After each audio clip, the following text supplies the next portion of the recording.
Hello అండి, welcome back to MNK fashion. So ఈరోజు వచ్చేసి మీకు చట్నీ చేశానండి, చూపిస్తున్నాను. వీడియోలో ఒకసారి చూసేయండి.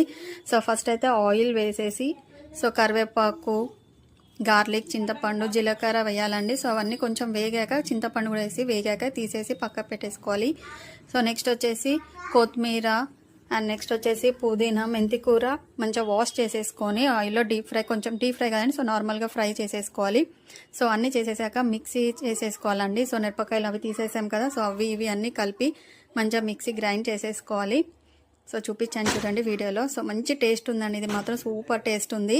సో కొంచెం సాల్ట్ వేసేసి మిక్సీ పట్టేసుకొని సో నెక్స్ట్ వచ్చేసి పోపుకి వేసుకుంటే చాలండి. సో పోపుకి మీరు మినపప్పు కూడా వేసుకోవచ్చు, నేను మినపప్పు యాడ్ చేయలేదు. సో జీలకర్ర, ఆవాలు అండ్ నెక్స్ట్ వచ్చేసి ఎండుమిర్చి వేసాను.